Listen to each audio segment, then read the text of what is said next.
Assalamualaikum warahmatullahi wabarakatuh. Alhamdulillah, hamdan katsiran tayyiban mubarakan fi. Alhamdulillahilladzi an'ama alaina bi ni'matil iman wal islam. Allahumma shalli wa sallim ala sayyidina Muhammadin al-anam wa ala alihi wa ashabihi ahli sidqi wal irfan. Allahumma shalli wa ashabihi ila yaumil mizan. Ya ayyuhalladzina amanu taqullaha haqqa tuqatih wa la tamutunna illa wa antum muslimun. Ya ayyuhalladzina amanu taqullaha wa qulu qawlan sadida yuslih lakum may yuti'illah wa rasulahu faqad faza fawzan 'azima. Rabbi shrah li sadri wa yassir li amri wahlul 'uqdatam min lisani yafqahu qawli. Amma ba'd. Jamaah Masjid At-Taqwa Komplek Meteo BMKG yang dirahmati Allah Subhanahu wa taala. Alhamdulillah, subuh Ahad hari ini kita sama-sama bisa melaksanakan sholat subuh berjamaah. Mudah-mudahan ibadah yang baru saja kita laksanakan akan menjadi amal-amal soleh, amal-amal baik kita yang akan kita terima di yaumul hisab dengan catatan tangan kanan kita. Fa amma man utiya kitabahu biyaminihi fasawfa yuhasabu hisaban yasira. Ada golongan orang-orang nanti yang catatannya diberi dengan tangan kanan, maka dia akan mendapatkan kemudahan-kemudahan di akhirat nanti. Wa amma man utiya kitabahu wara'ah zahrihi fasawfa yad'u subura. Namun demikian ada lagi kelompok manusia yang catatannya dilempar di pundaknya. Fasawfa yad'u subura, maka orang itu berkata celaka saya. Nah, mudah-mudahan kita semua akan mendapatkan catatan dengan tangan kanan kita yang kita terima nanti di yaumul hisab nanti. Amin ya rabbal alamin. Tak lupa salawat kita sampaikan kepada junjungan Nabi kita Muhammad sallallahu alaihi wasallam. Mudah-mudahan kita termasuk pengikutnya yang setia hingga akhir zaman. Amin ya rabbal alamin.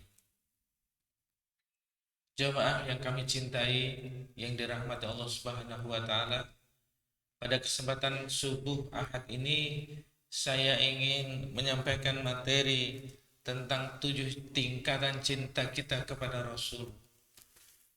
Kalau ada orang mengaku cinta sama Rasul, berat barangkali mengamalkannya.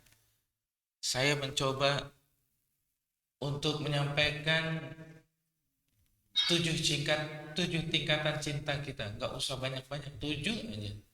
Dan ini rasanya berat kalau kita tidak menguatkan dalam hati kita untuk mengamalkannya. Kalau bicara Rasulullah, akhlaknya yang mulia. Kalau bicara Rasulullah, sifat-sifatnya yang agung. Bukan cuma sekedar kita tahu, tapi bagaimana mengamalkan karena rasa cinta kita kepada beliau. Ada yang datang kepada Rasulullah, seorang Arab Badui. Datang ke Rasulullah kemudian bertanya, "Ya Rasulullah, mata sa'ah, kapan kiamat?" Rasul menjawab, "Ma'adatta lis-sa'ah." Apa yang kamu sudah siapkan dengan datangnya kiamat? Kamu punya amal apa kalau hari kiamat datang? Rasul tanya begitu sama orang itu.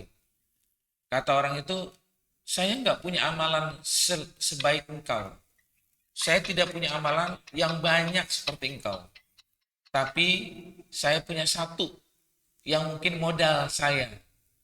Modal saya satu, yaitu uhibbuka wa uhibbullah. Saya cinta sama Allah, saya sangat cinta sama engkau ya Rasulullah." Kata Rasul, "Anta ma'a man ahbabta." Kalau gitu nanti kau persiapan hari kiamatnya bersama orang yang kau cintai. Jadi orang ini nanya, nggak punya amalan yang sehebat Rasul, tetapi amalan dia yang sungguh-sungguh dia amalkan adalah dia cinta sama Rasul, melebihi cintanya daripada dirinya. Kata Rasulullah, kalau gitu kau nanti bersama aku di sorga. Cintanya dia sama Rasul membuat tempatnya di sorga lantaran beliau mencintai Rasulnya melebihi daripada dirinya. Jadi tidak main-main kalau kita pengen cinta sama Rasulullah, kalau kita sayang dan ingin berjumpa dengan beliau, maka ada amalan-amalan atau tingkatan cinta kita kepada Rasulullah. Ayah bunda yang dirahmati Allah Subhanahu wa taala, itu ada satu cerita dan sebuah hadis demikian agar kita mempunyai rasa cinta kepada Rasulullah, lebih-lebih kita udah nggak berjumpa dengan beliau. Beliau memikirkan saya, tapi kadang-kadang kita nggak mau memikirkan beliau. Beliau cinta sama umatnya, tapi kadang-kadang umatnya kurang mencintai dia. Cinta, tapi hanya ada saatnya. Kalau sudah lepas dari itu, mereka itu tidak mencintai. Ada lagi satu cerita dalam kitab yang berjudul Saatan-Saatan, diterjemahkan oleh Dr. Abdul Somad LCMA. Judulnya Semua Ada Saatnya. Seorang sahabat Nabi bernama Hanzalah nangis keluar rumah. Keluar rumah nangis, lewat rumah Abu Bakar. Abu Bakar tanya, "Wahai Hanzalah, kenapa kamu nangis?" Hanzalah bilang, "Aku jadi orang munafik ya Abu Bakar." Loh, Hanzalah jadi orang munafik. Padahal matinya, meninggalnya Hanzalah yang mandiin malaikat. Meninggalnya saat perang Badar, yang mandiin malaikat. Tapi kenapa dia bilang jadi orang munafik? Hanzalah bertanya begitu sama Abu Bakar. Abu Bakar pun geleng kepala, gak percaya Hanzalah adalah orang munafik. Kenapa kau bilang jadi orang munafik, wahai Hanzalah? Hanzalah bilang, kalau saya bersama Rasul duduk seperti ini di majelis Rasul, kalau saya duduk mendengarkan nasihat Rasulullah, kalau saya bersama Rasulullah saat itu, maka saya melupakan dunia. Saya hari itu pengen 24 jam melihat Rasulullah duduk bersamanya. Tapi begitu selesai kajiannya, begitu selesai bubar dari majelis Rasulullah, pulang ke rumah, saya nggak mikir lagi sama Rasul tuh. Saya perasaan nggak bersama Rasul tuh, udah lupa lagi sama Rasul. Baru saja dikasih nasihat. Tapi keluar dari masjid Rasul, aku sudah lupa sama Rasulullah. Aku mikirin dunia. Bagaimana aku nggak jadi orang munafik, kata Hanzalah demikian. Lalu Abu Bakar pun mengiyakan kata Hanzalah. Kata Abu Bakar, saya juga jadi orang munafik kalau gitu ya. Begitu selesai ngaji, saya lupa sama Rasulullah. Akhirnya dua-duanya pergi ke Rasulullah. Dan Rasulullah tanya, kenapa kalian berdua bersedih hati di hadapanku? Hanzalah bilang, aku jadi orang munafik ya Rasulullah. Abu Bakar juga mengiyakan, mungkin aku sama seperti Hanzalah. Kenapa kata Rasulullah kau jadi orang munafik? Karena kalau duduk bersama engkau ya Rasulullah, aku merasa jadi orang yang beriman paling kuat. Karena bersama engkau. Tapi ketika keluar dari masjid, ketika aku meninggalkan engkau, aku udah mikirin dunia. Lupa sama engkau ya Rasulullah. Rasul tersenyum. Jawaban Rasulullah di dalam kitab Saatan-Saatan ini, semua ada saatnya wahai Hanzalah. Kalau kau duduk bersama aku 24 jam di masjid, maka malaikat nggak ada yang jalan-jalan di luar. Malaikat ingin lihat kau ada di rumah. Malaikat ingin melihat kau bagaimana bersama masyarakat. Malaikat juga ingin melihat bagaimana kau ada di pasar. Ketika kau beraktivitas di luar, disitulah malaikat ingin mencatat segala amal perbuatanmu. Bukan hanya bersama aku saja. Begitulah Rasulullah menjawab kepada dua sahabatnya, Hanzalah dan Abu Bakar. Sehingga ada saatnya ketika kau bersama aku, mencintai aku. Tapi ada saatnya kau di luar, juga berinteraksi dengan masyarakat. Tetap harus kau bawa cintamu kepadaku. Begitulah Rasulullah menyampaikan ceritanya kepada Hanzalah. Padahal beliau wafatnya ayah bunda. Pada saat perang Badar, beliau wafat meninggal. Dan Rasulullah tanya, mana para syuhada? Ternyata salah satunya Hanzalah yang sudah dimandikan malaikat. Berebut malaikat untuk memandikan jasadnya Hanzalah. Saat itu Hanzalah ternyata sudah dimandikan oleh malaikat.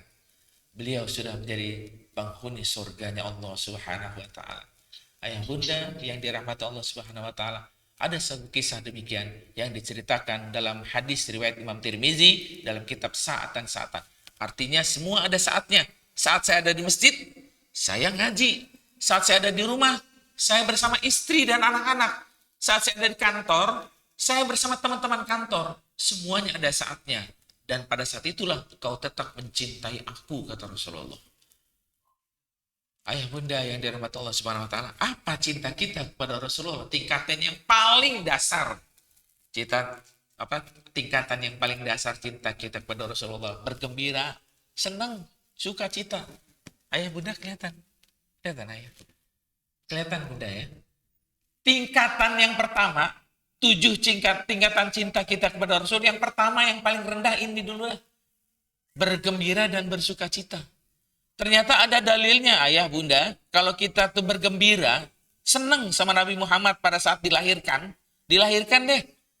Yang orang Indonesia menyebutnya maulid atau maulud. Senang. Cuma senang aja. Ternyata ada perintahnya. Allah berfirman dalam surat Yunus ayat 58. Qul bifadlillahi wa birahmatihi fabidzalika falyafrahu huwa khairum mimma yajma'un. Katakan Muhammad kepada umatmu, karena karunia dari Allah, karena rahmat dari Allah, rahmat itu kasih sayang Allah. Fabidzalika falyafrahu. Kalau begitu kau harus bergembira, bersukacita. Sahabat nanya bunda, ya Rasulullah, kepada siapa aku bersukacita, bergembira? Rasul menjawab, maji'i, dengan kelahiranku, dengan kedatanganku katanya. Subhanallah. Jadi dengan kedatangan Rasulullah aja kita disuruh falyafrahu, bergembira. Ayah bunda tahu Abu Lahab, Abu Thalib. Abu Lahab, benar Abu Lahab, bukan Abu Thalib. Abu Lahab yang ada suratnya tabat yada abi lahabi watab.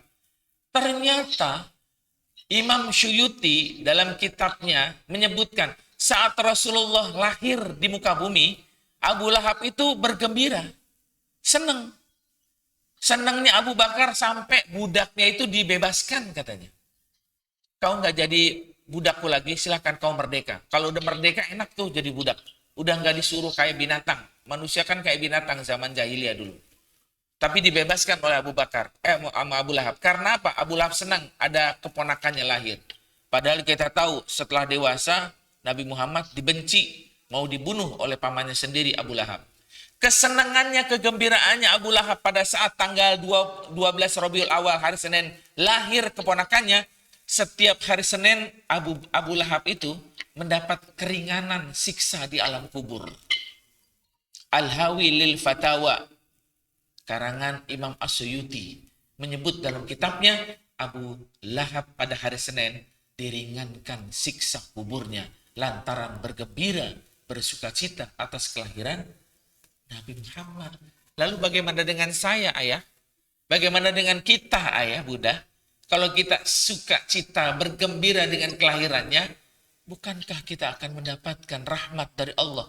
Wa bi rahmatihi, rahmat Allah itu turun lantaran engkau aku utus sebagai manusia di kalangan umatmu nanti. Jadi Nabi Muhammad diutus itu membawa rahmat.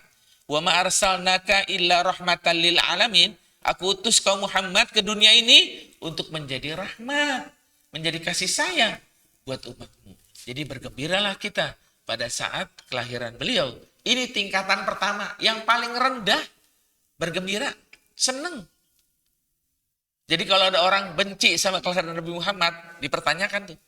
Karena ada istilah maulud. Dia benci maulud, dia benci tentang bayi yang dilahirkan. Dia benci maulid, dia benci tentang orang tanggal yang dilahirkannya. Jadi maulid itu artinya tanggal dilahirkan Nabi Muhammad. Maulid, hari Senin tanggal 12. Kalau maulud, bayinya yang dilahirkan. Jadi maulid dan maulud itu cuma beda nama. Maksudnya sama. Orang yang benci sama maulud dan maulid berarti benci dengan kelahirannya dan benci dengan orangnya. Harus paham itu. Jangan bicaranya bid'ah melulu. Saya tahu bid'ah. Orang nggak suka maulid takut karena bid'ah. Iya, tapi senang nggak Anda dengan kelahiran Nabi Muhammad?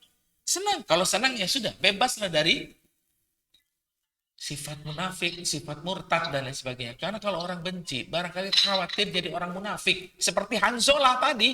Hanzalah merasa jadi orang munafik. Padahal dia syuhada. Lantaran dia bersukacita, bergembira karena bersama Rasulullah Shallallahu Alaihi Wasallam. Ayah bunda yang dirahmati Allah Subhanahu Wa Taala, tumbuhkan rasa cinta kita ketika saat tahu kelahiran beliau di hari Senin tanggal 12 Rabiul Awal Dan di Indonesia menjadi tradisi dengan dilahirkannya Nabi Muhammad, di berbagai tempat diadakannya perayaan-perayaan tentang kelahirannya. Kita nggak perlu mengadakan perayaannya. Kita perlunya adalah mengetahui bagaimana cinta kita kepada Rasulullah. Ini tingkatan pertama baru gembira. Tingkatan yang kedua adalah banyak mengingat. Banyak mengingat kepada beliau. Kata seorang penyair, man ahabba syai'an aktsara min dzikrih. Siapa yang mencintai seseorang, maka dia sering mengingat seseorang yang dia cintai. Man ahabba syai'an, barang siapa yang mencintai sesuatu, dia mencintai sesuatu, aktsara min dzikrih, banyak selalu menyebut-nyebut, mengingat-ingat, menyebut-nyebut. Kalau mengingat Rasulullah, kalau kan tadi udah cinta tuh, gembira tuh, kita disuruh mengingat-ingat. Mengingatnya dengan apa? Sholawat. Suruh banyak sholawat. Ini tingkatan kedua ya, Bunda. Tingkatan kedua kita bersolawat. Bunda sering dengarkan ayatnya, ya ayyuhalladzina amanu. Bukan itu. Itu perintahnya ya. Innallaha wa malaikatahu yusalluna 'alan nabi. Ya ayyuhalladzina amanu shallu alaihi wasallimu taslima. Ternyata Allah, malaikat, dan kita orang yang beriman diperintahkan untuk bersolawat. Diperintahkan untuk mengingat namanya. Dengan menyebut namanya katanya. Allah kalau bersolawat, ayah bunda, Allah selawatnya menurunkan rahmat kepada saya. Innallaha wa malaikatahu yusallun, gitu kan? Allah bersalawat kepada Nabi. Salawatnya Allah menurunkan rahmat kepada kita. Salawatnya malaikat adalah memohonkan ampun untuk kita. Malaikat bersalawat kepada Nabi, tapi intinya mendoakan saya, memintakan ampun. Makanya kita disuruh, ya ayyuhalladzina amanu, shollu. Ayo dong, ingat kepadaku, kata Rasulullah melalui ayat Al-Quran ini. Ingat kepadaku melalui ayat ini dengan banyak bersolawat kepada Nabi. Iya, tingkatan kedua nih yang gampang juga. Ini masih gampang, ayah bunda. Tingkatan pertama, tingkatan kedua ini gampang. Bersolawat kepada Nabi. Karena orang yang bersolawat itu ternyata di dalam berbagai macam hadis, walaupun ayatnya kita sudah sering tahu, tapi hadisnya ternyata barangkali memberikan dorongan, semangat saya dan ayah bunda untuk bersalawat. Satu, salawat itu ternyata diperintahkan Allah kepada kita orang yang beriman. Ayatnya jelas tadi. Dua, Allah mendoakan orang yang bersalawat kepada nabinya 10 kali. Nah ini lain lagi. Hadisnya, man shalla alayya marrah sallallahu biha asyarah. Barang siapa yang bersalawat kepada Nabi, maka Allah akan menurunkan rahmatnya 10 kali. Ini yang kedua. Allah menurunkan doanya 10 kali kepada orang yang bersalawat kepada Nabi. Salawat yang paling gampang bunda, nyebutnya Allahumma shalli ala Muhammad. Yang paling pendek. Yang paling gampang, paling pendek. Allahumma shalli ala Muhammad. Cukup.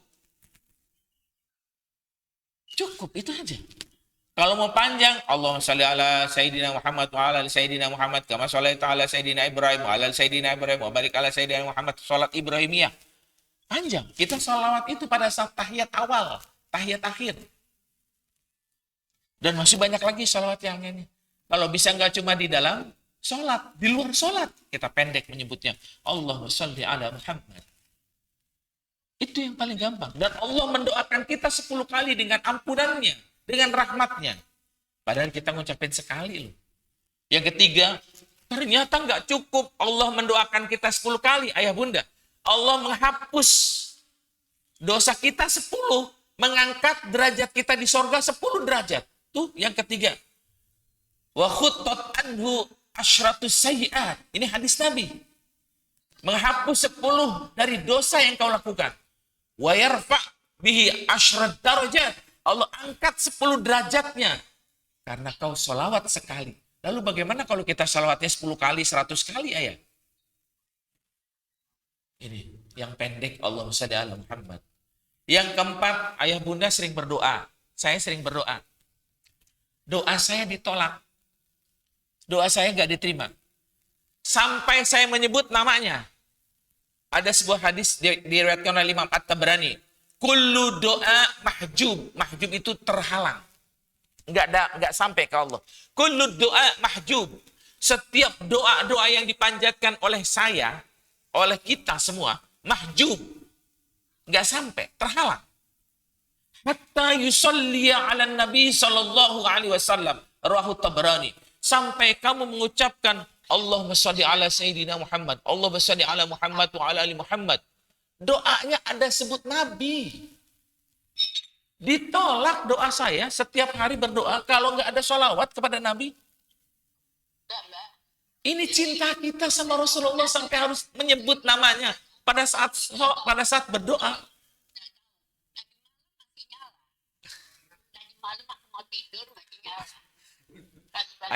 Saya agak terganggu dikit ayah.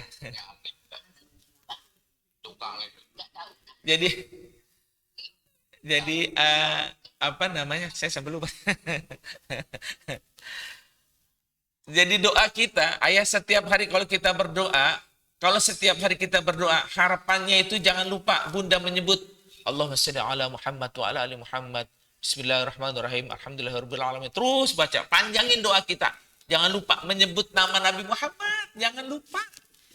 Doa saya tertolak lantaran enggak menyebut namanya. Hadis ini diriwayatkan Imam At-Tabrani dengan sanad yang jayyid. Kata Rasulullah tadi, kullu doa mahjub. Semua doa kalian akan terhalang. Nggak sampai. Hatta yusalli ala Nabi. Sampai kau berselawat kepada Nabi SAW. Jadi bunda, kalau berdoa, sebut nama Nabi. Sebagai tanda cinta juga kita kepada beliau. Yang kelima, kita kan kumpul ayah bunda nih. Yang kelima, perkumpulan saya hari ini, pagi ini, kalau tidak ada sholawat kepada Nabi, duduknya sia-sia. Dan menyesal di akhirat nanti. Kata Nabi, ma qa'ada qaumun. Ini hadisnya, saya tulis kesimpulannya dari hadis tadi. Ma qa'ada qaumun maq'adan. Tidaklah suatu kaum, suatu masyarakat, suatu kumpulan manusia, lam yazkurullah, berkumpul tidak berzikir kepada Allah. Walam yusalli 'alan nabi, dan tidak mau membaca salawat kepada Nabi, maka na alaihim hasratun yaumal qiyamah. Perkumpulan saya pagi hari ini sia-sia. Nggak dapat pahala. Karena nggak bersalawat. Saya takut ayah bunda. Masa saya duduk dari sini ada 30 menit nggak dapat pahala? Makanya kita bersalawat. Allahumma sholli ala Muhammad wa ala ali Muhammad. Karena perkumpulan yang di dalamnya tidak ada sholawat, maka perkumpulan itu akan sia-sia. Maaf, untuk para pemimpin negara pun, pemimpin masyarakat pun, kalau rapat RT, kalau bisa sholawat. Maksudnya begitu. Kalau lagi kumpulan RT, kumpulan RW, kumpulan masyarakat, kalau bisa bersolawat sebentar. Allahumma shalli ala Muhammad. Sebut namanya. Supaya perkumpulan RT, perkumpulan RW, perkumpulan masyarakat, paguyuban keluarga kita, termasuk kita sering kumpul saat arisan, sebut namanya. Allahumma shalli ala Muhammad wa ala ali sayyidina Muhammad. Supaya perkumpulan kita tidak sia-sia. Hadis riwayat Imam Muslim. Jadi kita yang kedua bunda, tingkatan yang paling gampang adalah bersolawat kepada beliau. Kita nyebutnya nggak perlu pakai keringet, ya bunda. Nggak keringetan saya menyebut Allahumma shalli ala Muhammad. Nggak keringetan. Nggak capek saya mengucapkan Allahumma shalli ala Muhammad. Nggak capek. Beda dengan sholat. Kalau sholat kita bisa kecapean. Coba sholat taraweh 8 rakaat. Kita turun naik capek katanya kan. Coba baca Quran. Ngantuk. Tapi sholawat nggak perlu tenaga. Cuma menyebut Allahumma shalli ala Muhammad. Apa capeknya? Apa keringetan kita kalau kita mengucapkan sholawat?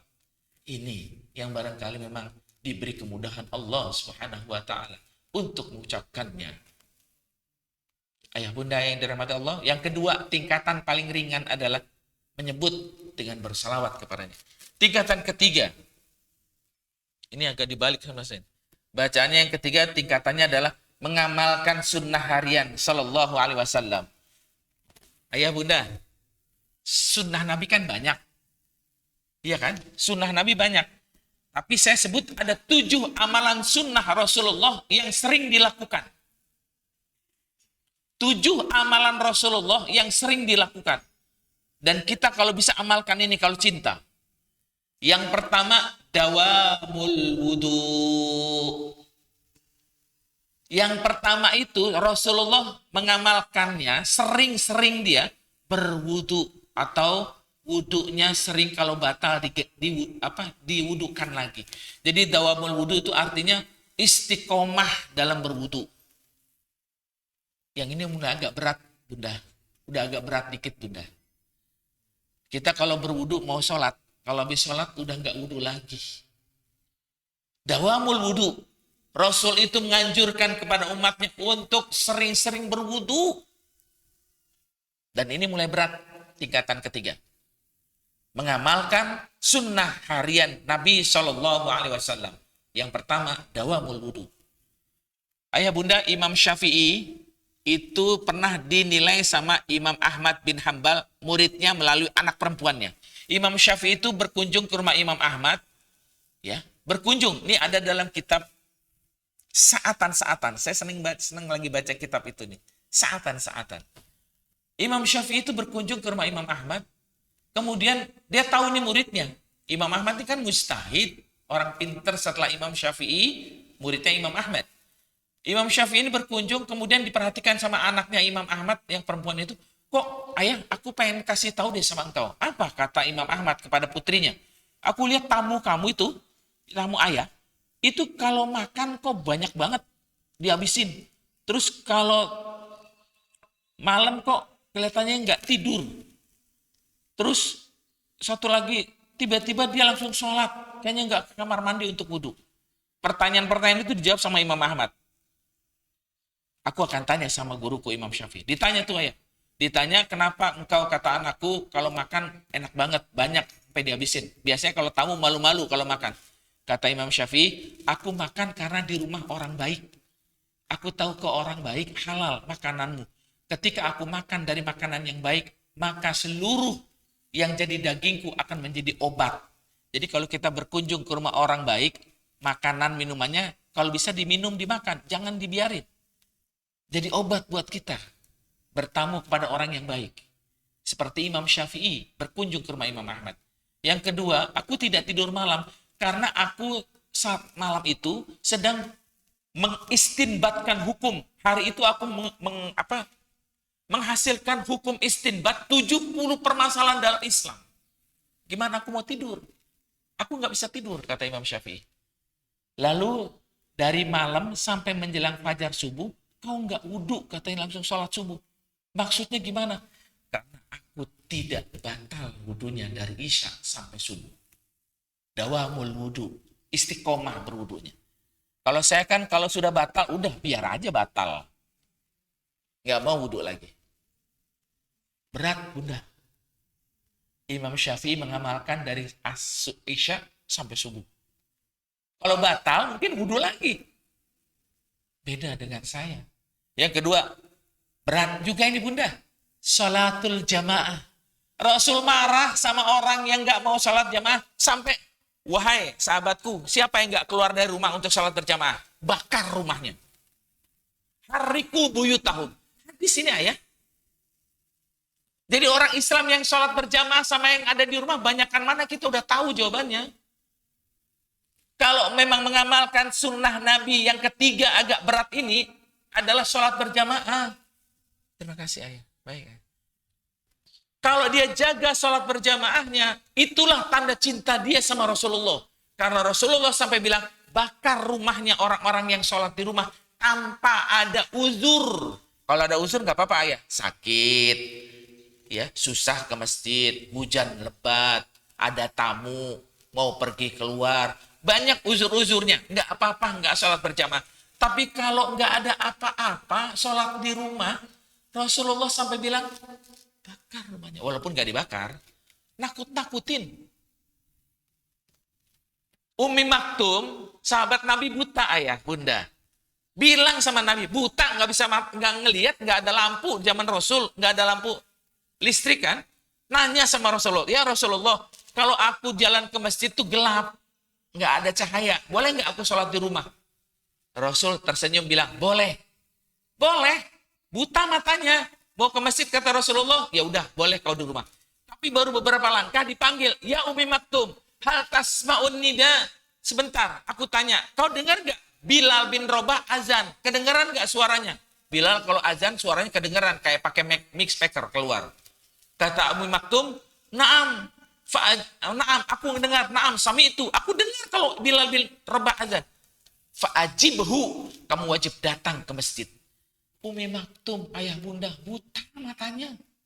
Wajib datang ke masjid, sholat berjamaah. Saya matanya melek. Saya bisa melihat. Sholat berjamaah. Cinta Rasul yang ketiga ini agak berat. Sholat berjamaah. Yang keempat, yang ketiga, tilawatul Quran. Tidak pernah meninggalkan baca Quran. Maaf ayah bunda. Saya baca Quran sama baca WA tuh lebih banyakkan baca WA. Saya ngaku.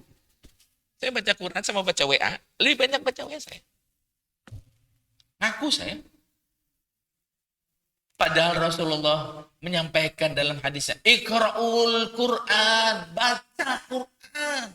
Fa innahu ya'ti yaumal qiyamati syafi'an li ashabi, karena dia akan menolong kamu nanti di hari kiamat. Yang ketiga agak berat juga bunda, baca Quran. Kita disuruh baca Quran. Banyak-banyak baca Quran. Baru cuma baca, belum lagi tingkatan kedua baca itu bagaimana? Baca, tadabbur, kemudian amalkan. Itu yang berat kan itu bunda. Baca Quran sekedar baca, banyak orang yang baca. Tapi kadang-kadang baca Quran setelah itu pun susah untuk memahami, mengamalkan dan lain sebagainya. Tilawatul Quran. Ayah bunda sering melihat ada orang yang cacat, nggak seperti saya. Naja, umur berapa tahun sih itu anak? Nggak bisa tuh. Seperti kita baca koran, baca buku-buku, barangkali nggak bisa tuh. Tapi Allah titipkan 30 juz di otaknya itu. Bingung saya. Nggak bisa baca yang lain, tapi baca Quran ada di otaknya gitu. Bingung. Masya Allah, kalau Allah sudah membuat orang itu mudah untuk membaca Al-Quran, nggak pandang bulu.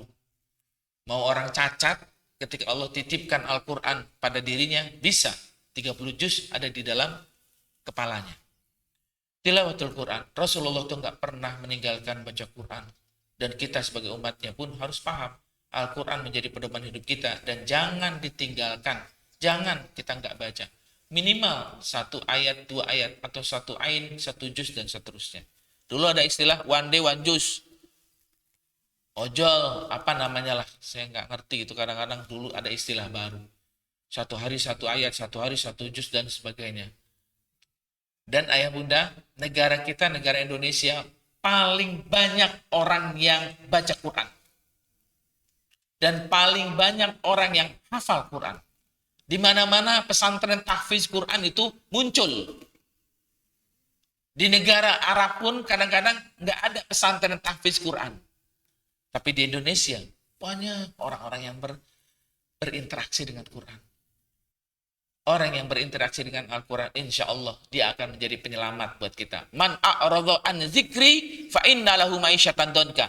Siapa orang yang nggak membaca Al-Quran, maka dia akan sesat di dunia. Sesat itu rasanya kurang gitu bunda. Sempit, bukan sesat kayaknya, sempit. Orang yang tidak baca Quran, maka disempitkan hatinya oleh Allah Subhanahu wa Ta'ala. Itu dalam surat Toha disebut demikian.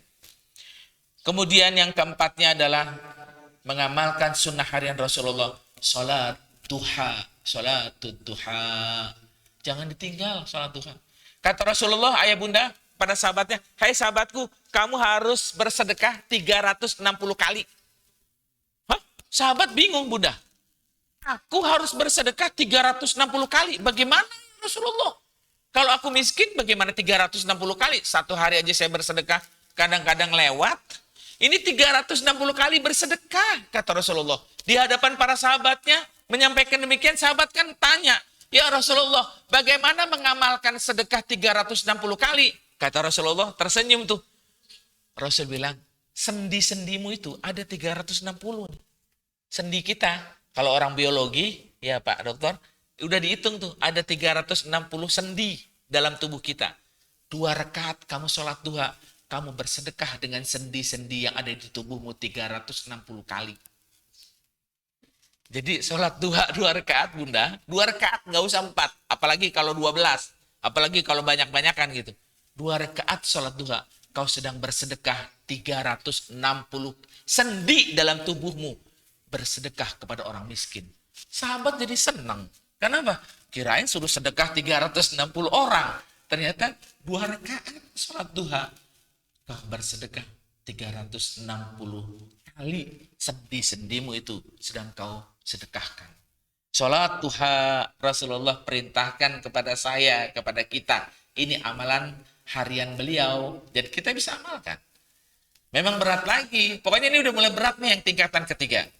Yang keempat, 5. Yang kelima, sholatut tahajud. Apalagi ini. Udah sholat duha, sholat tahajud lagi. Sholat tahajud, sholat yang paling berat di antara sholat-sholat yang lain. Sholat tahajud. Wa minal laili fatahajjad bihi nafilatan lak. Di antara sebagian malam, hendaklah kau melaksanakan sholat tahajud. Gak usah ditanya deh. Kalau sholat tahajud, ayah bunda sudah sering lakukan. Apa keistimewaannya di dalam sholat tahajud? Kita sudah pernah dengar dari para ustadz. Orang yang paling dekat dengan Allah, salah satunya ketika dia sedang sholat tahajud di malam hari. Dan bahkan Allah pun mencari orang-orang yang pada keheningan malam sedang bercengkrama dengan Allah Subhanahu wa Ta'ala. Allah turun ke langit dunia sepertiga malam. Hadis qudsi ayah. Innallaha tabaraka wa ta'ala yanzil minas sama'id dunya. Allah turun ke langit dunia sepertiga malam melihat hamba-hambanya. Mana yang sedang sholat tahajud? Mayyas'alani fa'atiyahu. Dia minta, aku kasih. Manda'ani fa'ajibhu. Dia berdoa kepadaku, aku kabulkan. Wa mayyastaghfiruni fa'aghfiru lahu. Dia minta ampun, aku ampunkan. Itu janji Allah sama orang yang sholat tahajud. Makin berat juga ini. Yang keenam, sedekah. Sedekah Rasulullah tuh amalan yang sering dilakukannya sehari-hari adalah sedekah. Sedekah. Nggak pernah ditinggalkan sedekah. Bahkan dalam keadaan sarra wa dharra. Sarra itu sempit. Sarra itu gembira. Dharra itu sempit. Jadi sedekah yang paling hebat ketika kita nggak punya uang. Bunda, sedekah yang paling bagus, yang paling utama ketika kita takut miskin. Nggak punya duit. Ada hadisnya tuh. Sedekah yang paling afdol adalah ketika dia takut miskin, takut habis hartanya, dan nggak mau bersedekah. Nabi menyatakan dalam sebuah hadis yang demikian. Cari deh hadisnya. Saya pernah baca itu. Wa anta syahihun, kata Rasulullah. Engkau sedang ketakutan, miskin ketika kau bersedekah. Sedekah. Apalagi sekarang terkenal dengan ada Jumat Barokah. Ustadz almarhum Syekh Ali Jaber pernah bilang tuh ayah bunda. Almarhum Syekh Ali Jaber. 1 butir nasi yang saya kasih di hari Jumat. Itu mendoakan saya. Lah yang dimakan kan bukan 1 butir bunda. Kalau Jumat Barokah dikasih nasi ya. Ada nasi berkah katanya di hari Jumat itu. Dimakan kan bukan 1 butir. Berapa butir tuh nasinya? Ada, kita kasih makan orang yang butuh. Disitulah rahmat Allah, ampunan Allah ada dalam butiran-butiran beras yang dimasak oleh kita diberikan kepada orang yang membutuhkan saat mau makan. Subhanallah. Ini aja bunda. Makin berat lagi nih sedekah. Yang diperintahkan sedekah pada saat kita takut miskin. Takut kurang hartanya.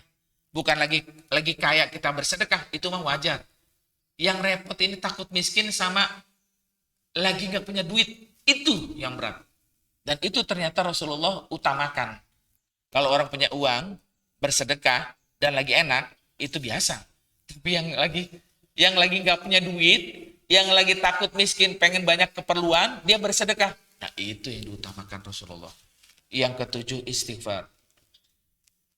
Istighfar. Rasulullah beristighfar tiap hari tidak kurang dari 100 kali. Ya ayuhan nas, istaghfiru rabbakum. Wahai manusia, perintah Nabi ayah bunda. Istaghfiru rabbakum. Istighfarlah kamu kepada Tuhanmu. Fa inni atubu ilaih mi'ata marrah kulla yaum. Aku beristighfar kepada Allah 100 kali setiap hari. Nabi ayah bunda nggak ada dosanya. Nabi Muhammad nggak punya dosa. Tapi beristighfarnya itu 100 kali setiap hari. Nggak punya dosa kan Nabi Muhammad? Nggak ada dosanya. Tapi beristighfarnya 100 kali. Makanya perintah Nabi, ya ayuhan nas, wahai manusia, beristighfarlah kamu kepada Allah. Karena aku mencontohkannya 100 kali beristighfar setiap hari. Ini amalan harian bunda. Amalan harian Rasulullah yang sering dilakukannya.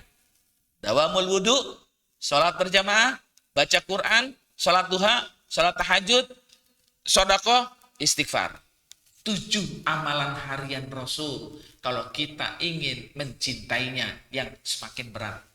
Yang keempat, mengamalkan sunnah yang berat. Nah, ada sunnah yang berat kan bunda? Kalau tadi agak enteng-enteng tapi menuju berat. Kalau ini yang berat. Yang pertama tahajud. Udah jelaskan tadi tuh. Udah berat deh tahajud. Yang kedua silaturahim kepada orang yang dibenci. Kita silaturahim kan sama orang yang seneng ayah. Saya senang ke rumah dia karena baik sama saya. Coba silaturahim sama orang yang dibenci. Bisa. Gengsi saya. Nggak mau. Sampai dia yang datang ke rumah saya. Berat ayah. Berat. Rasulullah banyak menceritakan ceritanya. Kalau ayah bunda baca Sirah Nabawiyah. Rasulullah itu silaturahim kepada orang-orang yang membencinya. Banyak. Dan tidak dibalas dengan kejelekan lagi. Tidak. Rasulullah tidak pernah membalas. Malah mendoakan. Ya ketika ke Taif kan ditimpuk sampai giginya patah. Berdarah. Kan malaikat bilang aku angkat aja itu Jabal Uhud aku lempar kepada penduduk Taif. Boleh nggak? Jangan. Padahal dia membenci aku. Aku doakan biar anak keturunannya tetap beriman kepadaku. Itu Rasul. Silaturahim untuk anak cucunya. Biarin dia benci sama aku. Tapi anak cucunya nggak benci sama aku. Ini udah agak berat. Mengamalkan sunnah Nabi. Silaturahim kepada orang yang kita benci. Yang kita nggak suka. Makanya kata Nabi, bukanlah silaturahim itu menyambung silaturahim yang sudah terjadi. Bukan kata Nabi. Silaturahim itu kata Nabi adalah yang memutuskan hubungan silaturahim kepada kamu sambung. Itu namanya silaturahim. Jadi bunda kalau arisan bukan silaturahim. Karena udah baik-baik orangnya. Yang namanya silaturahim, kalau kita datang ke rumah orang yang memutuskan silaturahim. Itu menyambung silaturahim. Sama seperti ini. Silaturahim kepada orang yang kita benci. Berat. Nah, yang ketiga, sedekah ketika kita kesulitan. Sedekah ketika kita kesulitan. Rasulullah pernah kedatangan tamu. Ya Rasulullah, saya belum makan hari ini. Baik, sebentar. Aisyah, di rumah ada apa? Cuma ada air doang ya Rasulullah. Air minum doang buat kita. Ya Allah. Sahabatnya dikumpulin. Wahai sahabatku, siapa yang hari ini mau menjamu tamuku? Ini tamu aku, kata Rasulullah. Siapa yang mau menjamu tamuku? Kata. Wah, berebut sahabat tuh. Saya. Ternyata Rasulullah nunjuk satu orang. Kamu, tolong jamu tamu aku ini di rumahmu. Karena di rumahku cuma ada air putih. Dijamu. Dia belum makan. Sampai di rumah sahabat ini, istri ditanya, Mi, ada makanan nggak? Ada. Aku mau jamu tamu Rasulullah. Tapi buat kita, Mas. Saya, kamu, dan anak kita. Ini roti cuma buat bertiga. Sudah, matikan lampunya. Tidurkan anak kita. Supaya dia nggak dengar, matiin lampunya. Pokoknya tidurin. Lebih pagi, lebih awal tidurin. Ternyata diikutin tuh saran suaminya. Dimatiin lampunya, kemudian ditidurin. Anak itu dalam kondisi lapar, ayah bunda. Nggak makan malam ceritanya kan. Istrinya juga sama. Ternyata tamu ini disuruh makan makanan untuk keluarga ini. Dimakan. Selesai besok paginya, ayat Al-Quran turun ayah bunda. Ayat Quran turun tuh. Surat Al-Hasyr. Ayatnya saya lupa. Walam yuqasyuh binafsihi faulaika humul muflihun.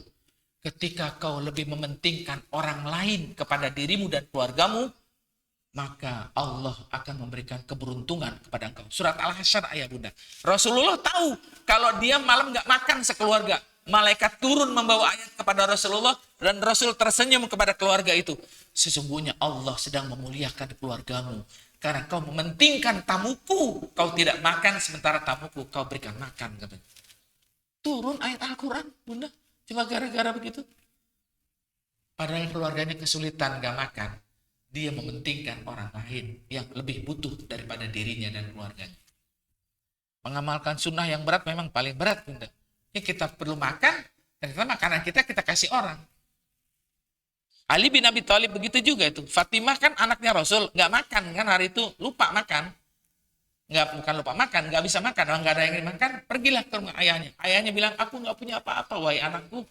Pulang lagi Fatimah, ya Allah, aku nggak bisa makan karena nggak ada makanan di rumah. Aku minta sama ayahku nangis. Nabi Muhammad nangis nggak punya makanan, cuma satu yang dia punya, kalung.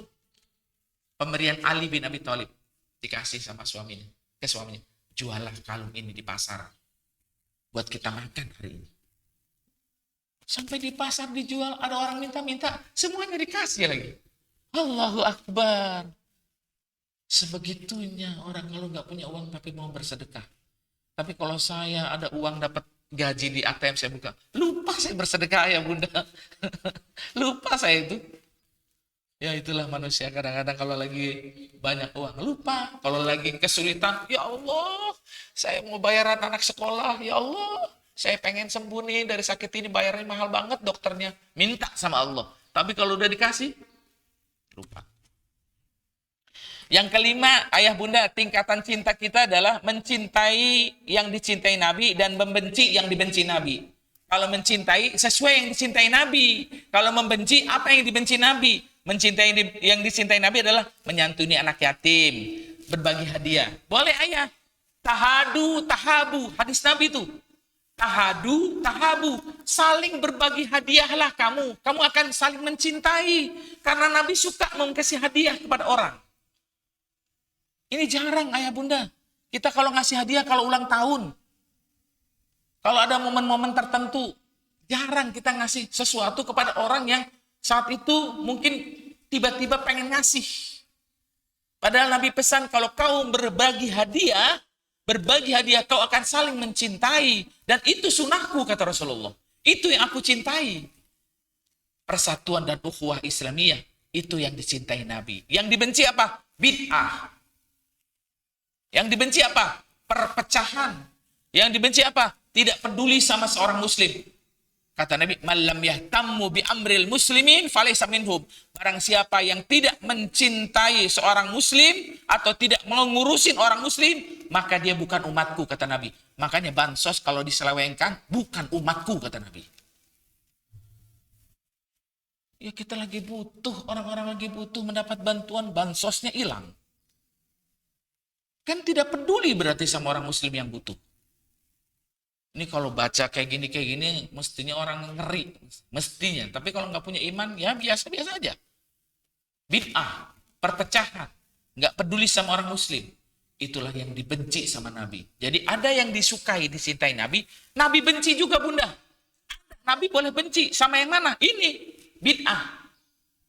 Ini perpecahan. Nabi nggak suka tuh perpecahan. Nggak suka memutuskan silaturahim. Nabi benci. Makanya Nabi pernah ada cerita juga bunda. Ada seorang sahabat Nabi duduk bersama Nabi disuruh pulang. Pulang kamu. Pulang. Aku nggak mau kamu ada di sini. Pulang. Seminggu kemudian dia datang disuruh duduk bersama Nabi. Duduk kamu di sebelahku. Kenapa kata sahabat dia disuruh pulang kemarin. Sekarang duduk bersamamu. Kemarin dia baru memutuskan silaturahim sama keluarganya. Sekarang dia sudah berdamai. Menyambung lagi silaturahimnya. Makanya aku suruh duduk di sini. Kata Nabi. Innallaha la yanzilu minas sama man qati'ur rahim. Allah tidak akan menurunkan rahmatnya di sebuah perkumpulan kalau ada orang yang memutuskan silaturahim.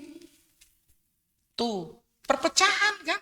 Nabi nggak mau ada di majelisnya orang yang memutuskan silaturahim. Efeknya ke Nabi, ke sahabat yang lain. Tuh, tidak peduli sama kaum muslim, Nabi benci itu. Kemudian berjuang. Ini saya nggak terangkan. Ini berat Bunda, dan nggak ada. Berjuang bersama Nabi. Udah lewat, Nabi Muhammad udah wafat. Ini yang paling utama sunnah Nabi. Berjuang bersama Nabi. Bersama Nabi ketika hidup, dan kita udah nggak bersama Nabi. Ini yang keenam, sunnah tingkatan Nabi yang paling tinggi, berjuang bersama Nabi. Siapa itu? Abu Bakar, Umar, Utsman, Ali, Hanzalah, Ibnu Mas'ud, Ibnu Abbas, Hamzah, semuanya sahabat Nabi yang berjuang bersama Nabi. Itulah sunnah yang paling utama. Sampai meninggalnya karena syahid kan. Nah kita nggak sampai ke situ ayah bunda. Kita hanya berjuang bersama Nabi melalui sejarahnya. Dan yang terakhir adalah mencintai Nabi lebih daripada dirinya. Bunda bisa nggak? Ayah bisa nggak? Saya bisa nggak nih mencintai Nabi lebih daripada diri saya? Umar bertanya, ya Rasulullah, saya mencintai engkau seperti saya mencintai diriku sendiri. Kata Rasulullah, tidak. Kamu belum mencintai aku karena kau masih mencintai dirimu. Umar, bunda, kan penghuni sorga. Tapi kata Nabi, tidak, kamu tidak mencintai aku namanya karena kau masih mencintai dirimu. Lalu gimana ya Rasulullah mencintaimu kalau kau lebih mencintai aku sebelum yang lainnya?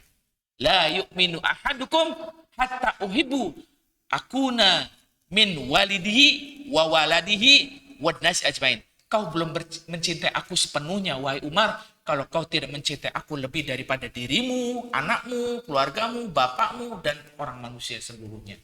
Jadi Umar salah mencintai dirinya lebih daripada Rasulullah. Bisa enggak? Mencintai kita, mencintai Rasul lebih daripada bapak, anak, istri, keluarga, harta kekayaan, usaha perdagangan, rumah tinggal saya, rumah tinggal kita. Kita minggirkan cinta kita kepada Rasulullah lebih diutamakan. Kalau ini bisa, maka tingkatan yang paling tinggi sudah kita dapat. Cinta kita kepada Rasulullah melebihi daripada bapak saya yang melahirkan saya, anak saya yang menjadi keturunan saya, istri saya, pendamping hidup saya, keluarga saya, bapak, ibu, anak, istri. Saya kalahkan cintanya. Harta. Ini ayat Quran ayat. Ini surat At-Taubah. Surat At-Taubah ayatnya saya lupa. Qul in kana aba'ukum wa abna'ukum wa azwajukum. Tuh surat At-Taubah. Kalau kau mencintai semua itu daripada Allah dan Rasulnya, fatarabbasu, kata Allah. Hati-hati kamu. Hati-hati kalau kamu lebih mencintai hartamu daripada Nabi.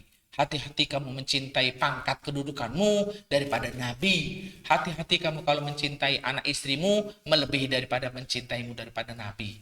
Itu kata Allah dalam Al-Quran, fatarabbasu. Ini yang paling berat, ayah bunda. Berat. Cinta kita yang pertama yang paling gampang, bergembira, bersuka cita pada saat kelahiran beliau. Baru itu. Sementara yang kedua, ketiga sedang kita laksanakan. Inilah yang bisa saya sampaikan bunda. 7 cintanya kita kepada Rasulullah yang sering digambarkan oleh para ulama, para ustadz, atau para kiai dan para guru-guru kita yang pernah mengajarkan kita mengenal Rasulullah, dan kita ingin cinta, mahabbah kepada beliau. Kata Rasulullah sebelum saya tutup, almar'u ma'a man ahabba. Seseorang akan bersama orang yang dicintainya di surga. Kalau kita cinta sama Ronaldo, kita sama Ronaldo nanti.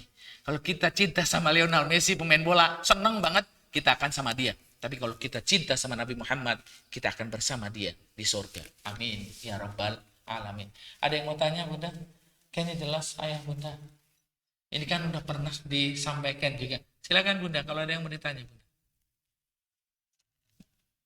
7 tingkatan cinta kita kepada Rasulullah Sallallahu Alaihi Wasallam. Amalannya sudah tahu lah. Tadi amalan-amalan harian Rasulullah yang bisa kita lakukan. Ada bunda? Ada ya bunda? Terima kasih banyak. Pasti paham insya Allah. Karena bahasanya juga bahasa yang mudah dipahami. Tidak bahasa yang sulit, saya juga takut bahasa yang sulit, nggak bisa, nggak paham. Mari sama-sama kita akhiri dengan baca hamdalah. Alhamdulillahirabbil alamin. Subhanakallahumma wa bihamdika asyhadu an la ilaha illa anta astaghfiruka wa atubu ilaik. Billahi taufiq wal hidayah. Assalamualaikum warahmatullahi wabarakatuh.